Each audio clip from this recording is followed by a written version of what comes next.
On today's news, SummerSlam's 2021 location has finally been revealed. The real reason why this SummerSlam is a Saturday pay-per-view. New details about Andrade's contract with AEW. Braun Strowman teases his future plans on Twitter. And The Miz shoots down the long-term injury layoff reports. Hello everybody, we're back. It is Solo Sunday. Once again, your boy is back from his little vacation time away just to have a minute, just to breathe in this world that we're living in right now. But you don't want to hear about that. What you want to hear about is all of the stuff that I need to speak about in terms of the wrestling world right now. And by howdy, we had a big old story that dropped, I think last night. I think technically it did drop. It was the location of SummerSlam. It's been a big thing over the last couple of weeks, couple of months really, in the wrestling world. We've been wondering where this SummerSlam location was going to be, really. There were reports maybe it was going to be in Florida again, it was going to be in another state in America. It's landed, though, I can tell you right now, it has landed in Sin City itself, Las Vegas, Nevada. This was announced it was announced last night during the Belmont Stakes coverage on NBC. And they said that obviously it's going to be going down on a Saturday, which was the big old crazy thing that was being reported. It's been doing the rounds. It's going to be on August 21st, and it's going to be at the Allegiant Stadium. So that means that this is the first time ever that SummerSlam is going to be held in an NFL stadium. So that's pretty big. I think the last time we had a Saturday pay-per-view like this, like a typical Big Four pay-per-view or like a proper WWE pay-per-view on a Saturday, was, I think, SummerSlam 1992, and that was in England. So, yeah. Great things happen at SummerSlam. We're going to have another big main event like we had with the Bret Hart British Bulldog thing. I don't know, don't get your hopes up, but maybe, you never know.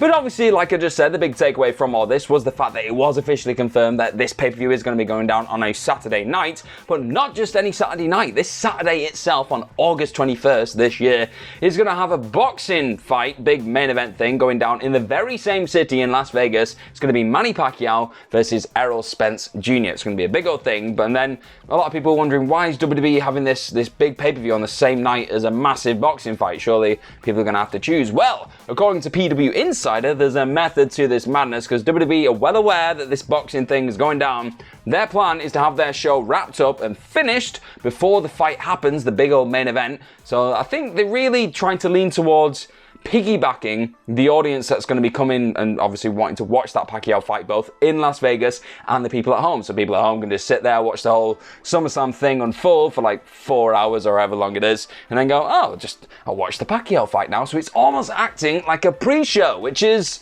quite a clever tactic, really. I mean, if people are already going to tune in to watch the boxing already, if you're not really a massive boxing fan, you're a casual fan, you probably prefer to just sit down and watch some wrestling crazy entertainment for a little bit and then just tune in for the main event at the end. So you could probably say this was smart strategy for a change. But SummerSlam is a little far away right now. It's like 2 months away, so we're not going to focus too much on that right now. What we are going to focus on is a little guy, not a little guy, a big guy really. He popped up on AEW the night before. It was Friday night. My day's blur, guys, I can't help this. But he popped up on AEW. It was Andrade, and we now have a bit more information as to what his contract consists of in the land of All Elite Wrestling, and we also have a bit more information on when he first met Tony Khan, things like that. So Wrestling Inc. have got this exclusive. They've found all these little details, these lovely nuggets of info, and I'm just going to go into them now. So Andrade and Tony Khan actually met in Florida back in March. So that was when, I think it was a week after he'd been granted his release from WWE, so it was quick. He was quick about his job. He wanted to get out there and get back into the business. And obviously negotiations were able to happen so quickly because he didn't have a 90-day non-compete clause. Like a lot of the people who've been released recently have got that, so they can't really start negotiating yet until they're free to do so. So he just didn't mess around because he didn't have that, so we just got straight into it. And Tony Khan was adamant about him coming in as soon as possible. And the reason that a deal wasn't actually immediately reached, though, straight away, they didn't just go, there's your money, come and join AEW, was because Andrade had a few demands. Obviously, understandably, with WWE, he's not really had a lot of creative control, and going forward, he wants that, really. He wants just a bit of ownership over his character, and I believe he wanted veto power over losing matches, specific matches that he didn't want to lose, etc. So it said that a compromise was eventually landed on for this. So they probably came to some kind of agreement where they were like, okay, you can veto this many matches, but maybe if you go over that, you get a slap on the wrist. I don't know. I'm not too sure. I don't really know the ins and outs properly of this contract. Andrade also apparently wanted to work in other companies outside of WWE when he was in WWE, so it appears that he's really pushed for that as well with this contract. And we know with AEW, they don't really have a massive problem with that as long as it benefits AEW going forward. And we've seen that he's already made an appearance for AAA. He's got that massive high-stakes battle against Kenny Omega coming up for the AAA Mega Championship, so that's obviously kind of leaning into this as well, so it seems like he got his wish on that one. And Impact Wrestling apparently were very interested about bringing in Andrade, and they were willing to offer him all that creative control, like genuine full creative control over that character, but they wouldn't have been able to give him a full downside guarantee. It'd be like a pay-as-you-play kind of thing, like per appearance, all the rest of it. So they were very close on doing a one-off appearance, but it just didn't materialize in the end. And Ring of Honor were also said to be interested, and they wanted to obviously have him work with his Los Ignob... I always say this wrong, so Ignoble... No, I'm not going to try. His friend Rush in Ring of Honor. He's obviously the current Ring of Honor World Champion. They wanted, obviously, they were hoping that they'd like work together. So yeah, it's that didn't work out either. So Andrade is in All Elite Wrestling. He's got all the potential now to go and just batter everybody there. I think he's obviously working alongside Vicky Guerrero in that company. So all the best to him. He deserves all the luck and all the goodwill in the world, man. He had a rough couple of months, couple of years towards the end of his WWE career, so all the best to him. And speaking of people who recently left WWE, one of the big people, like massive headlines were made the other day when Braun Strowman was released from the company. It was huge. Nobody saw it coming, and he's kind of kept quite tight-lipped. I think a lot of other people have taken to Twitter and done Twitch streams and just been quite open about it. Not just starting shooting, being like, I hate WWE. They've not been like that. They've been quite respectful, but they've opened up about it. Whereas Braun's just put, I think, a picture on Instagram and then this tweet recently. I think this was maybe yesterday. He put, it was the lyrics really from the song Freebird.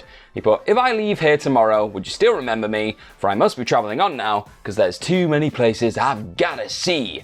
So take what you will from that. I think maybe maybe he's leaning towards going to the acting world, maybe following that, maybe going back into the strongman stuff. He did that at one point, bodybuilding. He could do whatever, man. I mean, he's a massive guy. He's absolutely ripped. I think he's lent towards that acting thing a little bit. Like, so a lot of industry analysts and professionals tend to think he's going down that route. It's been reported recently as well that Billy Corgan of the NWA, he's quite interested in bringing in Strowman. He's a bit of a throwback guy, so I could see why he'd want to do that. He also questioned why WWE would release him in the first place. It does seem kind of mad. Booker T as well threw his 50 pence into the whole argument. He said that he doesn't think he'd be a great fit for AEW. A lot of people just instantly, whenever somebody gets released from WWE, they go, oh, he's going to go to AEW. But he doesn't think that's probably going to work out because he says there's like 2 matches over there for him at AEW. Lance Archer, Brian Cage, Miro. I think that's 3, but people make mistakes. There's 2 or 3 guys that Braun Strowman can face, and they put Mark Henry as well, so that's 4. Never mind, Booker T, you play by your own rules, man, but I don't know. I think he could face other people. Imagine him against like Ray Phoenix. It'd just be amazing. He could do that, but I sort of agree. I don't think he'd have longevity in AEW. I don't know what they've not got a lot of massive monsters like Braun Strowman, I guess, so it'd be interesting to see where he lands next. Obviously, he's got to serve that 90-day non-compete clause thing that we just spoke about, so he's got a good couple of months to decide what he wants to do with his future, but he can do whatever. He's a one-of-a-kind dude. But jumping over to a man who is very much a part of WWE's plans right now, and for probably the next 10, 20 years, I cannot see this guy ever leaving this company because he's just Mr. WWE at this point. We're going to talk about The Miz, and he's shot down reports of what people have been saying recently about his injury status, because a lot of people suggested that he was going to be out now for 9 months after he sustained an injury during his Zombie Lumberjack match at WrestleMania Backlash. Still not getting any less stranger to say those words. So he was speaking to Alfred Kanua of Forbes magazine and website and all that good stuff. He's talking about his injury and loads of other things, but we're going to focus on the injury right now.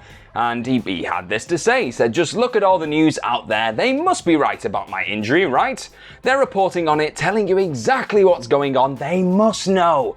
They must be geniuses. I was looking on Twitter and then I was looking on news sites that were talking about my injury, and I'm like, first off, how do they know? Because I've never said anything and they're saying things wrong, like all wrong. And it's annoying. I guess you can say, because I heard I was out 9 months, something like that. After this, he then went on to say, I don't expect to be out 9 months. As a matter of fact, I was on Monday Night Raw last week, and I plan on being on Monday Night Raw next week. Now, when will I have a real match? I don't know. That's for the doctors to decide and figure out. But I feel like $1,000,000, and the way my headspace is, I don't like to be gone for long. So, if you love The Miz, if you're a Mizite, well, you're going to get a lot more of him. He's not going anywhere anytime soon. If you don't like The Miz, tough. That's just the way it is. I quite like that he is going to stick around because The Miz, he's not everyone's cup of tea. I understand this. Like, some people just get fed up with the shtick and all the stuff with him and John Morrison. A lot of people are hoping maybe this injury would mean that John Morrison gets a bit more of a singles focus going forward and he could finally get that little main event run and all that good stuff. That might happen. Still, that might not happen. But The Miz he's a commodity in a sense. He does the WWE style of promo and matches well when he is in the matches. Obviously, if he is injured right now, it's not going to be for some time. But he's got a use. He can put over people. He's entertaining in his own little way. I quite like him. I like him even more after his WWE 24 special documentary thing recently. So I'm glad that he doesn't think he's going to be out for a long time because I think he adds something to the mix. I don't think a lot of people can do any good right now on Raw. It's very hard. It's very hard to shine when you're sat in the middle of a turd.